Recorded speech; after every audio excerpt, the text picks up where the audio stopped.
Next up at UFC Vegas 56, we have the co-main event of the evening. We have Dan Ige taking on Movsar Evloev. Dan Ige 15-5 overall.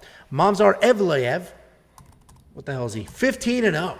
15-0. Solid matchup with these two guys. Dan Ige is the real deal. He has fantastic kickboxing with speed and power, as well as takedowns and jiu-jitsu. He's exactly what modern mixed martial artists should be. He's good everywhere. He was on an incredible 6-fight win streak before a few bumps in the road. But if you look at who he beat and who he lost to, he beat Mirsad Bektic, who honestly, a lot of people have beaten him at this point, but he's an incredibly talented fighter if you watch those fights. He beat Edson Barboza, who we all know is incredible. He knocked out Gavin Tucker with one punch. And he lost to Calvin Kattar, who we know is a killer, and the Korean Zombie. So Dan Ige is very good. Movsar Evloev is a killer. He's a fantastic wrestler who uses his striking really well to set up his takedowns. He will keep his punches long, meaning he throws a right hand and he keeps it extended. And while that's extended, he lowers his level, shoots the legs with his left hand, and then shucks the head with his right hand. It's actually beautiful the way that he does that. And it's very different from what most people do. Most people either shoot the takedown while throwing the right hand. So they go left, right, and they're already lowering the level trying to shoot the takedown. Or they left, right, bring it back, and then shoot. He leaves it out there, shoots the leg, shoves the head out of the way with his right hand. I like flying triangles. That's kind of my go-to. I bet you do. And those little setups and his incredible chain wrestling is why Movsar Evloev averages 4 takedowns per fight, and he had 9 against Hakeem Dawodu. And a lot of you love Dan Ige here. I've been seeing the comments for 2 weeks now. Dan Ige's my lock. Dan Ige's my... You people love Dan Ige in this fight. And I'm sure you all loved him, when he fought Josh Emmett too. Same exact people. Dan Ige's going to smoke Josh. Dan Ige. And that's just not how that fight went down. But what did surprise me in that last fight is that he actually took Josh Emmett down. All of a sudden, Dan Ige is initiating those wrestling exchanges. And if that's the game plan here, it's not necessarily impossible that he has success, because as great of an offensive wrestler Movsar is, he does get taken down. Nick Lentz took him down in a split decision. Mike Grundy took him down 6 times. But with that being said, I am very confident that Movsar wins this fight.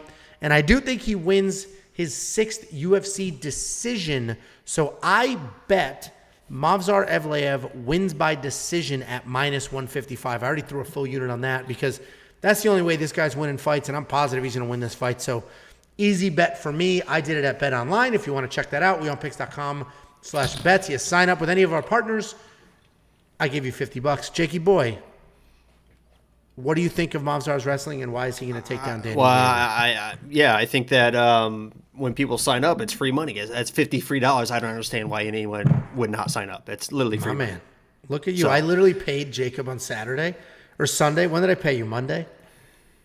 I don't know. I paid him the other day, and now look at him doing all the play. He got a little taste, and now we gotta get after it, guys. Sign up, please. Like I said, rent's due tomorrow. We had $15 in donations. I need 15 people to sign up tonight, please. If you have not signed up, rent is due tomorrow. Anyway, so here, default said that Dan Ige is a bum. Dan Ige is not a bum. The guy's never been finished in 20 pro fights, which is really an incredible feat, especially against the competition that he's faced. I'm a huge Dan Ige guy. I even tweeted like a week or so ago, like Dan Ige lock of the week. I'm a big Dan. I love Dan Ige. He was like my Pat Sabatini before Pat Sabatini. Dan Ige is my guy. When I look at this fight, I don't see a path to victory for Dan. I just do not see it. If Evloev was a guy that was a finisher, if he was a guy that is finishing people in the first round, just putting people away, I would look at this fight and say, oh, Dan Ige can survive. He's very, very good everywhere, as Angelo said. His jiu-jitsu is incredible. His grappling is very, very good as well. Maybe Dan Ige can grind out the first round, get Evloev tired, win the second round, win a decision. But Evloev is not a finishing guy. He is also a decision guy. He just gets on people's back and just kind of takes his time. He's hanging out, having a good time, threatening submissions. Will just sit there, punch you in the head, look for your neck.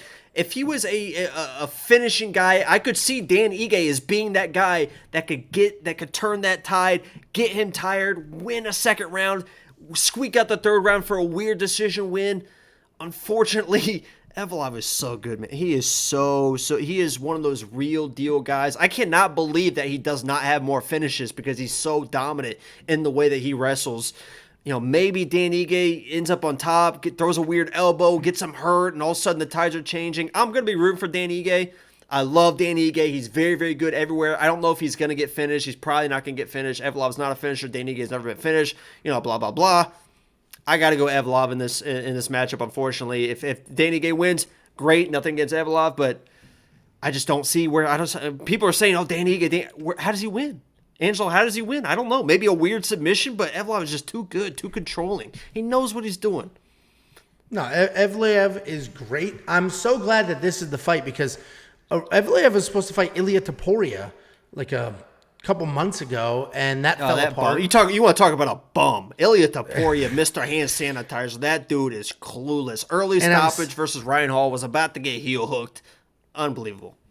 Anyway, I'm glad that fight didn't happen because I love both those guys. They're both big-time prospects. So, listen, it's unfortunate for Dan Ige, who's fantastic, but I think Movsar does what he does. But Dan Ige is a legit tough vet, so we'll see what he can pull off. $9,400, that's a lot of money to spend, but I think it's worth it. There's a ton of takedowns here, a ton of control time, and DraftKings loves that. You're making a face. Yeah, I don't know if I like that because it's going to be... Dude, he took down... Is Dan Ige... I know he's going to get the takedowns, but it might be one per round, and then the whole time, Dan Ige is so well-versed on the ground that it might just be a lot of... I know it's control time. He had 9 takedowns against Dawodu. He averages 4 per fight. I know that, I think he takes down Dan Ige over and over. And Dan Ige being good at jiu-jitsu only helps him try to scramble up, and then Movsar getting another takedown. I don't know. All right, well, I'm going to spend the $9,400 in DraftKings. Out of respect for Dan Ige, he's not going to be in my lineup. Dan, I love you. And Movsar, listen, 108 strikes. I think that's too high. That's definitely a less. I think we have a more less situation on Monkey Knife Fight because I think Dan Ige will get the strikes off, will make things happen. And I think he is very mobile on bottom, so he's going to force Movsar to scramble more and grapple more. Power bottom, and not really have power bottoms.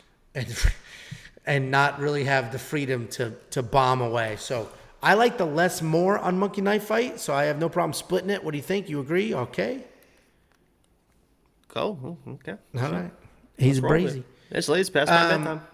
And if you want to check out Monkey Knife Fight, go to weonpicks.com/MKF.